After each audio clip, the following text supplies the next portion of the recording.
오늘도 주님이 주시는 은혜와 사랑으로 충만한 시간들이 되시기를 간절히 바랍니다. 우리는 지금 고난주간을 보내고 있습니다. 이 고난주간에 절제하고 거룩하고 경건하며 시간을 보내시고 또 주님을 더욱 묵상하고 주님께 기도하시는 시간을 보내심으로 우리가 주님의 고난에 동참하여 그 부활의 영광에도 함께 참여하는 우리 모두가 되기를 간절히 바랍니다. 요한복음에서 예수님의 사역은 2장에서의 갈릴리에서 가나 잔치, 혼인잔치를 시작으로 해서 12장에서 그 사역이 마무리가 됩니다.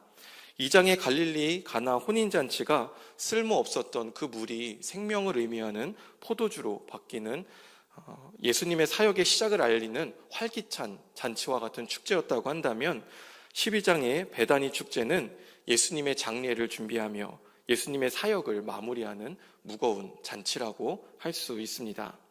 다른 복음서에서는 이 예수님의 머리에 기름을 부었다는 내용이 나오지만 이 요한복음에서는 발에 기름을 부었다는 장면만 보여줌으로써 몸에 그 향유를 부어 장례를 준비한다는 의미를 담고 있습니다.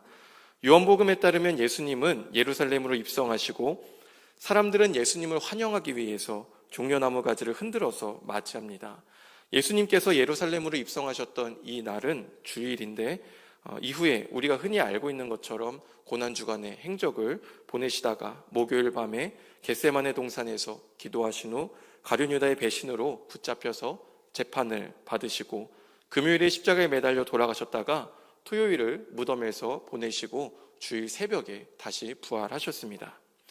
오늘 본문이 있는 요한복음 12장에서 예수님께서 고난을 받고 십자가를 지시기 전에 예루살렘으로 들어오셨다라는 것은 굉장한 의미를 담고 있는데 그 이유는 예수님께서는 이 예루살렘으로 들어오셔서 고난을 받으시다가 죽게 되셨고 예수님도 그 사실을 이미 알고 계셨는데도 다른 곳으로 도망가려고 하지 않으시고 피하지 않으시고 당당히 예루살렘으로 들어오셔서 그 십자가를 지실 준비를 하셨기 때문입니다.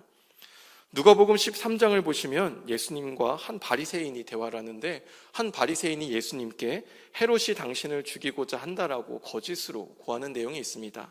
이때 예수님은 누가복음 13장 33절에 이렇게 말씀하십니다. 하반절을 보시면 선지자가 예루살렘 밖에서는 죽는 법이 없느니라라고 말씀을 하십니다. 여기서의 선지자는 예수님을 포함해서 가리키는데 예수님께서는 선지자가 예루살렘에서 죽는다는 것, 즉 예수님은 예루살렘 안에 들어가신 후에야 죽게 된다는 것을 이미 잘 알고 계셨다는 겁니다. 예수님께서 들어가셔야 했던 이 예루살렘은 그 안에는 예수님의 고난과 십자가가 기다리고 있었고 예수님도 그것이 너무나 고통스러운 것을 잘 알고 계셨기 때문에 예루살렘에 들어가신 후에 겟세마네 동산에서 이 잔이 내게서 지나가기를 하나님께 구하기도 하셨습니다. 그럼에도 예수님은 그 십자가를 지시고 돌아가셔야만 예수님의 생명으로 모든 이들이 죄사함을 받게 되고 구원을 얻게 될 것을 알고 계셨기 때문에 다른 곳을 피하거나 그 십자가를 버리지 않으시고 그 십자가를 지시기 위해 예루살렘으로 들어가셨습니다.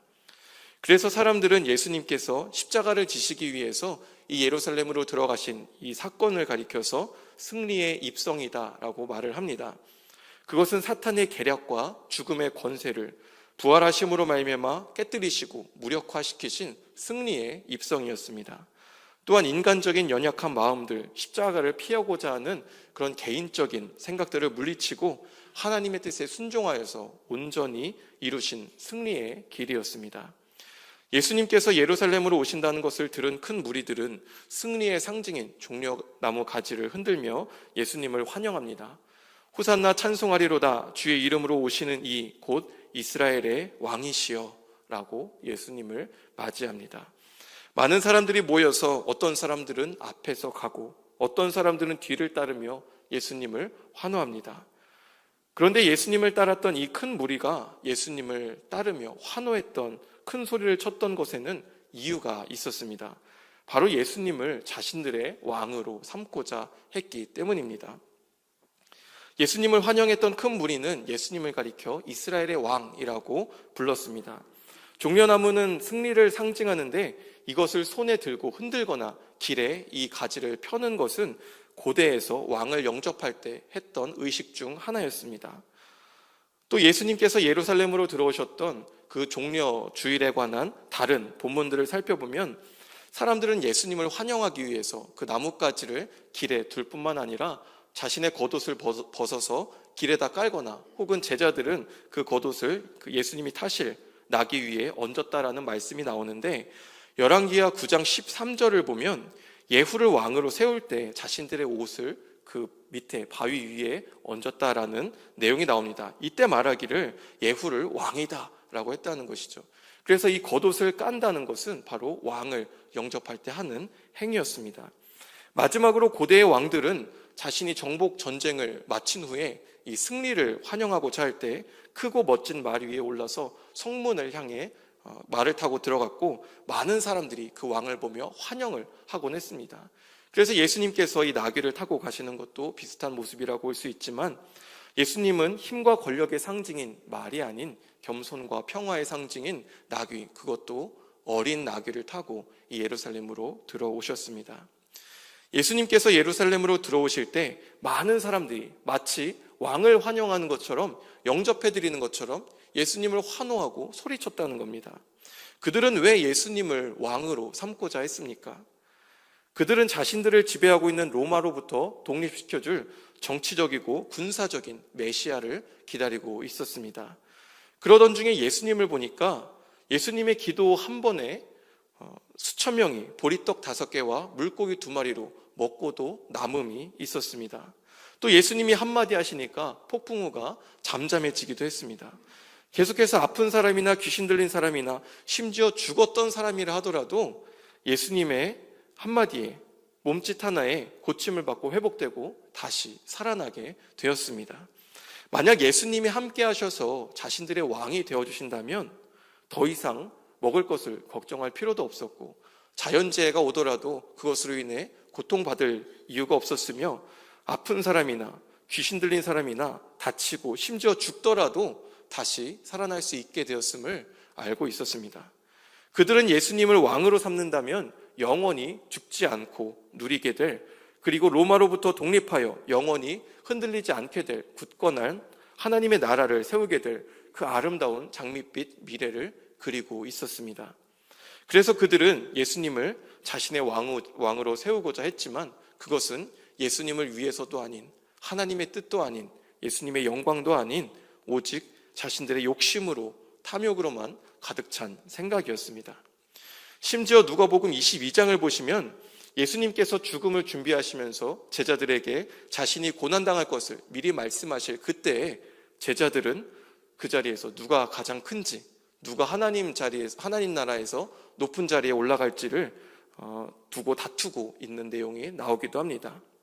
사람들이 예수님을 잡아다가 자신의 욕심대로 이스라엘 왕으로 삼고자 할 때 제자들마저 예수님의 나라에서 높아질 것을 기대하면서 서로 다투고 있을 때 예수님은 그들과는 전혀 다른 생각으로, 마음으로 자신의 그 길을 생각하고 계셨습니다.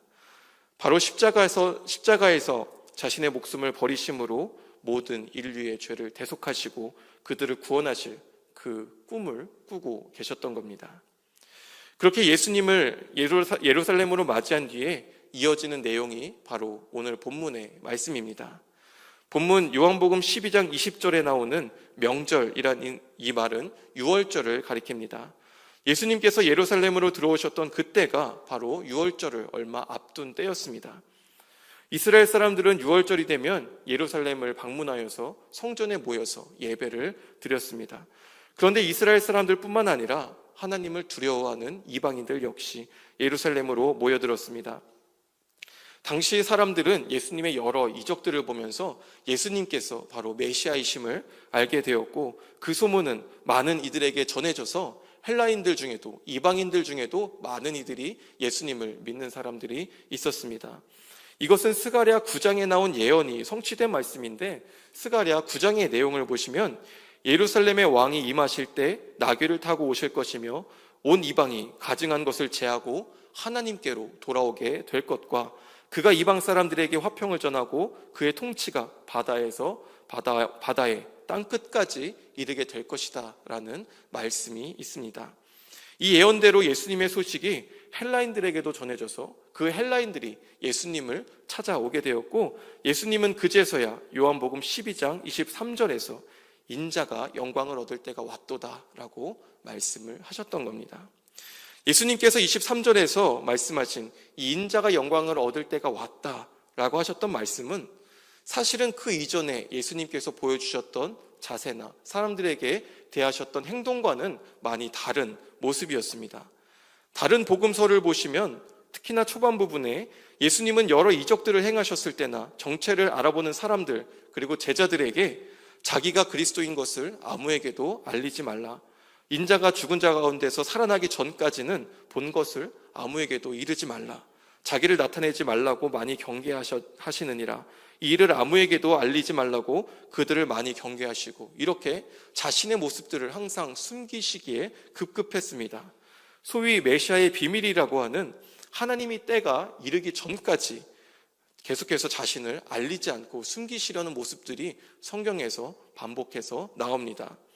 요한복음에서도 마찬가지로 예수님은 계속해서 자신의 때가 오지 않았음을 말씀을 하시는데, 요한복음 2장 4절에 가나 혼인잔치에서도 자신에게 요청하는 마리아에게 내 때가 아직 이르지 아니하였다 말씀하시고, 7장 6절과 7장 30절, 8장 20절에서도 예수님의 때가 아직 이르지 않으셨다고 계속해서 자신의 때가 이르지 않았음을 말씀을 하고 계셨습니다. 그랬던 예수님이 오늘 본문에 와서는 이제서야 이 인자가 영광을 얻을 때가 왔다라고 말씀을 하셨다는 겁니다.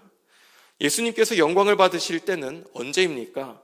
그 이후에 바로 이어지는 요한복음 12장 24절과 25절의 말씀입니다. 우리가 함께 읽겠습니다. 시작.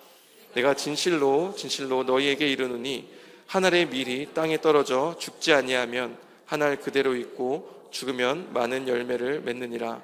자기의 생명을 사랑하는 자는 잃어버릴 것이요 이 세상에서 자기의 생명을 미워하는 자는 영생하도록 보존하리라. 아멘. 예수님의 영광의 때는 언제입니까? 한 알의 밀이 땅에 떨어져 죽어서 많은 열매를 맺는 것, 그것이 바로 예수님께서 말씀하시는 영광의 때입니다. 자기의 생명을 사랑하지 않고 미워하여 영생하도록 보존하게 되는 것, 그것이 바로 예수님께서 말씀하시는 영광의 때입니다. 요한복음 12장 24절에서 진실로 진실로라는 이 말은 아멘 아멘이라는 말인데, 이 아멘은 히브리어 아만에서 온 것으로 그 말에 동의하거나 책임진다는 의미를 가지고 있습니다. 원래 이 아멘이라는 말은 우리가 기도하는 것처럼 이 기도문 맨 끝에 붙이는 말이지만, 예수님께서는 독특하게도 이 단어를 문장 앞에 두 번이나 연이어서 사용을 하셨습니다. 이스라엘의 문법에서는 비교급이나 최상급이 없기 때문에 비교하거나 최상급의 의미를 나타내기 위해서는 단어를 두 번 반복하여서 사용하는데, 그래서 예수님께서 진실로 진실로라고 말씀을 하셨던 이 내용은 굉장히 중요한 의미를 담고 있다는 말씀이라는 뜻이 됩니다. 씨앗 하나가 땅에 떨어지면 어떻게 됩니까?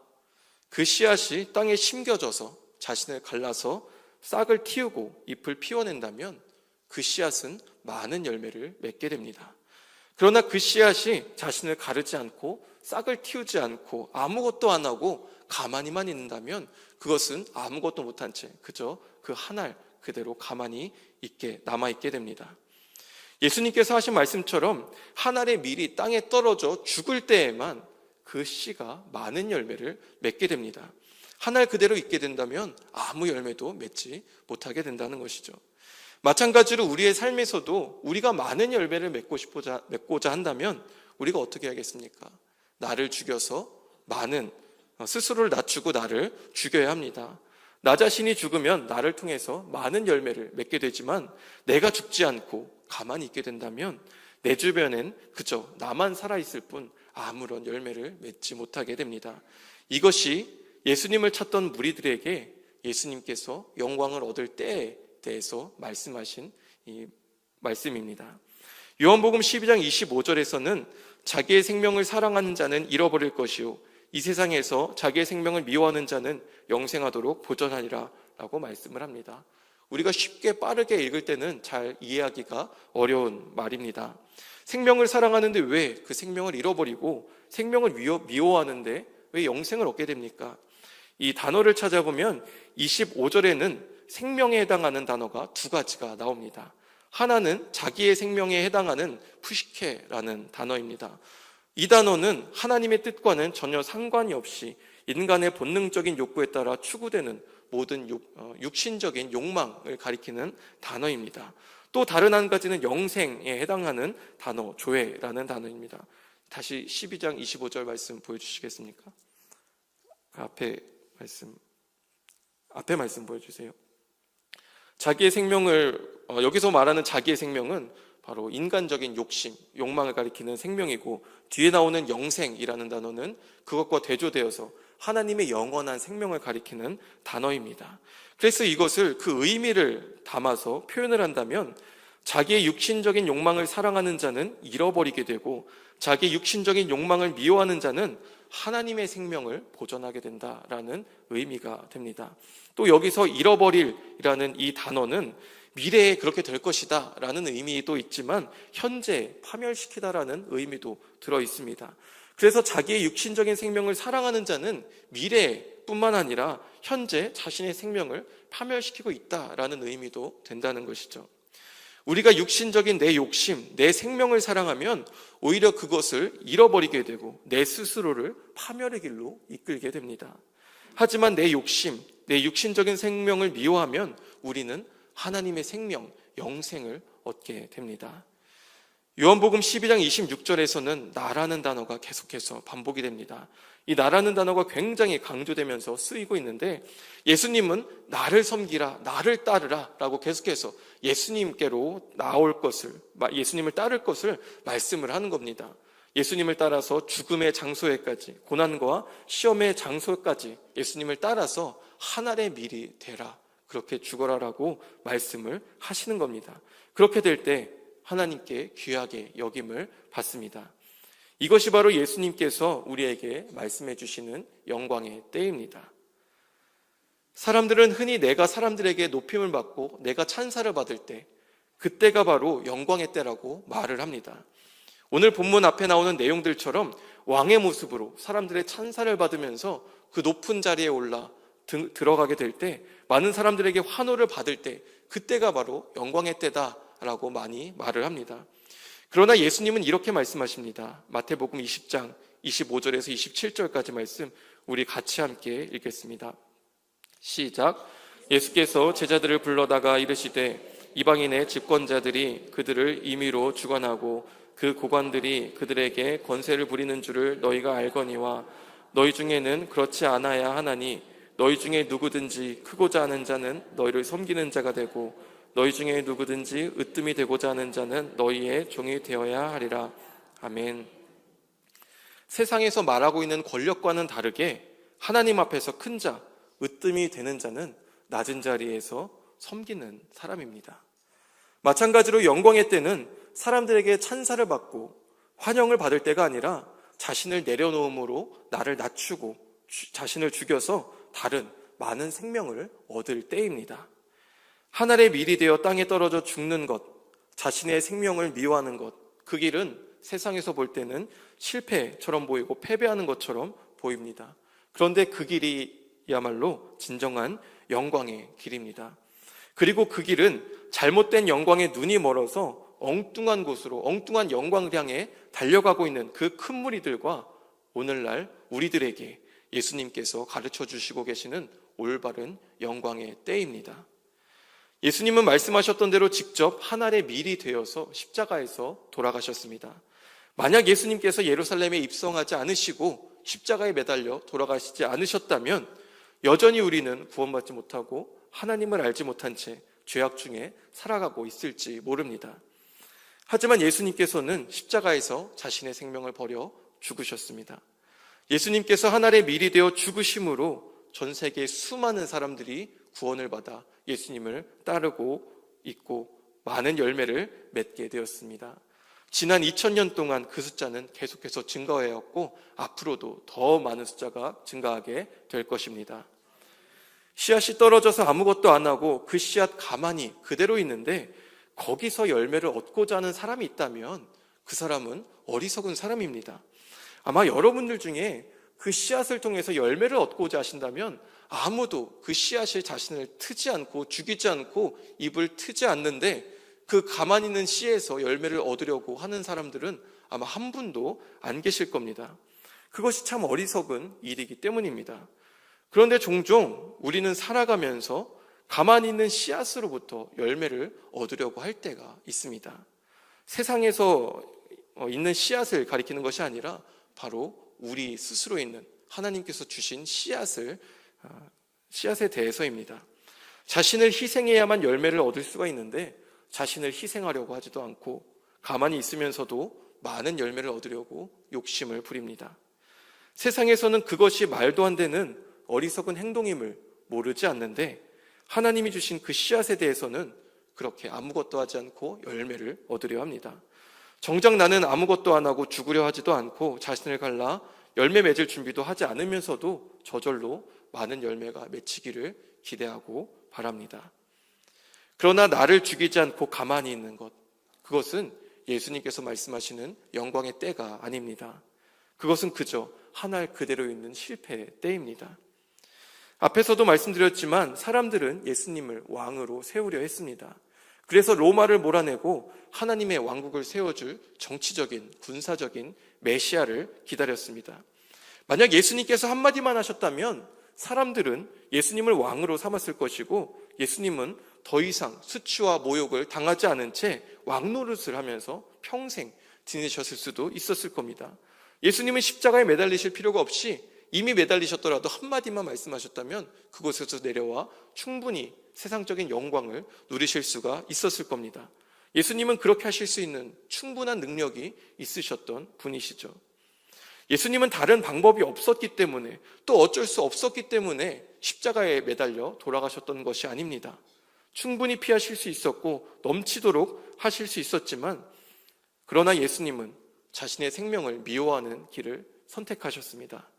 그 덕분에 우리는 영생을 얻을 수 있게 되었습니다. 예수님께서는 엉뚱한 곳을 바라보는 우리들에게 진정한 영광의 때를 말씀하십니다. 내가 진실로 진실로 너희에게 이르노니 한 알의 밀이 땅에 떨어져 죽지 아니하면 한 알 그대로 있고 죽으면 많은 열매를 맺느니라. 아멘. 우리는 한 알의 밀알이 되어야 합니다. 살아있는 밀이 되는 것이 아니라 죽어서 많은 열매를 맺는 밀이 되어야 합니다. 말 그대로 우리가 죽어야 한다는 것이죠. 죽는다는 것이 어떤 의미겠습니까? 내가 하고 싶은 대로 다 하고 먹고 싶은 대로 다 먹고 내가 살고 싶은 대로 다 사는 것이 내가 죽는 것이겠습니까? 죽는 길은 내가 때로는 못 먹기도 하고 못 입기도 하고 못 하기도 하면서 하나님의 나라와 그 영광을 위해서 쓰임받는 겁니다. 내 욕심대로 내가 드러나고 내가 높아지는 것이 아니라 내 욕심을 버리고 나를 낮추고 하나님을 높여드리고 하나님의 뜻에 맡겨드리며 하나님께 영광을 돌리는 길입니다. 죽음을 통해 남들을 살려야지 하다 보면 나만 힘들 때가 있고 나만 일하고 나만 괴로울 때가 있습니다. 그래서 많이 지치곤 하죠. 변하지 않고 희생하지 않는 다른 사람들을 보면서 불평불만이 점점 늘어나기도 합니다. 정말 힘들어서 그만두고 도망가고 싶을 때도 있습니다. 그런데 그게 바로 예수님께서 말씀하신 나를 죽이는 길입니다. 그렇게 내 자신을 죽이며 다른 사람들을 섬기다 보면 비록 나는 죽을지 모르지만 나로 인해 많은 열매를 얻을 수 있게 됩니다. 오늘 우리가 씨앗을 심었는데 내일 당장 그 열매를 얻으려고 하는 사람이 없듯이 우리도 씨앗을 심었다면 그 씨앗이 열매를 맺을 수 있을 때까지 참고 기다릴 수 있어야 합니다. 물론 그 과정 중에 끊임없이 돌보고 물 주고 거름 주는 과정도 필요하겠죠. 그래서 열매가 맺혀질 때까지 몇 개월이고 몇 년이고 인내하며 나를 낮추고 죽여야 합니다. 로마서 5장 4절에서는 인내는 연단은 소망을 이루는 줄 알미로다 라고 말씀을 합니다. 우리의 소망은 인내로부터 그 앞에는 환난으로부터 온다는 말씀이죠. 씨앗이 심겨 죽고 그 이후에 열매 맺히기까지 긴 시간이 걸리지만 인내와 고통의 시간 뒤에는 풍성한 결실이 있습니다. 시편 126편 5절과 6절 말씀 우리 함께 읽겠습니다. 시작. 눈물을 흘리며 씨를 뿌리는 자는 기쁨으로 거두리로다. 울며 씨를 뿌리러 나가는 자는 반드시 기쁨으로 그 곡식단을 가지고 돌아오리로다. 아멘. 씨를 뿌릴 때는 울면서 간다는 겁니다. 그러나 결국은 기쁨으로 그 곡식단을 거두어 돌아오게 됩니다. 우리가 자신을 죽임으로 수고와 헌신을 통해 많은 열매를 맺게 될 때 그 기쁨은 무엇과도 비교할 수가 없습니다. 씨를 뿌리자마자 바로 그 즉시 열매를 얻을 수는 없지만, 그럼에도 우리가 인내로 소망을 바라보며 인내하게 될 때 우리는 많은 열매를 얻게 될 것입니다. 우리는 열매 맺는 삶을 살아야 합니다. 내 죽음을 통해 많은 열매를 맺어야 합니다. 혹시나 내 주변에 아무런 열매가 맺히지 않는다면 내가 죽지 않은 것은 아닌지, 내가 살아있음으로 오히려 주변을 죽이고 있지는 않은지 살펴보아야 합니다. 그래서 나의 죽음을 통해 주변을 살리고 많은 열매를 맺어야 합니다. 예수님은 우리에게 낮아지라고 하셨고 죽어야 한다고 말씀하십니다. 그런데 우리는 계속해서 내 스스로를 높아지려고 하고 내 스스로가 살아나려고 할 때가 많습니다. 그렇게 하다 보면 어느새 주변에는 열매 하나 없고 나 혼자만 그저 혈기왕성하게 살아있는 모습을 보게 됩니다.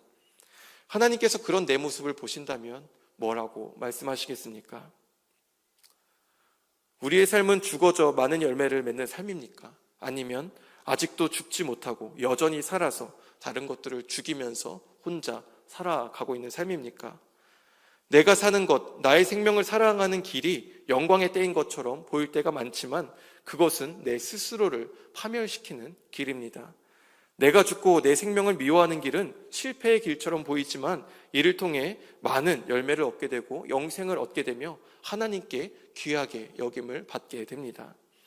우리 모두가 예수님의 말씀을 따라 영광의 때를 살아가게 되시기를 간절히 바랍니다. 비록 그때가 내가 낮아지고 죽어야 하는 힘들고 어려운 고난의 십자가를 지고 가야 하는 길이지만 끝까지 인내함을 통해 소망을 바라며 풍성한 열매를 맺으시는 우리 모두가 되시기를 간절히 바랍니다. 사람들은 여전히 자기 자신의 욕심에 빠져서 예수님을 억지로 왕으로 세우려고 했고 그것을 위해서 환영하며 예수님을 왕으로 세우려고 했지만 그것은 예수님의 영광의 때가 아니었습니다. 예수님의 영광의 때는 바로 뒤에 나왔던 하늘의 밀이 땅에 떨어져 죽어 많은 열매를 맺을 때입니다. 예수님께 예루살렘으로의 입성은 고통과 수치와 죽음을 향해 나아가는 어렵고 힘든 발걸음이었지만 영광의 때를 바라며 예루살렘으로 들어가셨고 마침내 십자가를 지셨습니다. 예수님은 스스로가 하늘의 밀이 되어 자신을 죽이셨고 많은 열매를 맺었습니다. 많은 사람들은 그 사실을 모른 채 엉뚱한 생각과 욕심만 가지고 소리 높여 여전히 외치며 자신의 영광의 길만 바라보고 있지만 예수님은 그 사람들에게 무엇이 영광의 길인지 영광의 때인지를 말씀해 주고 계십니다.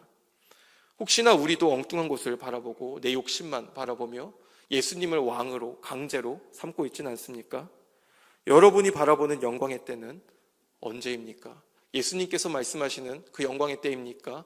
아니면 사람들이 환호하는 그 영광의 때입니까?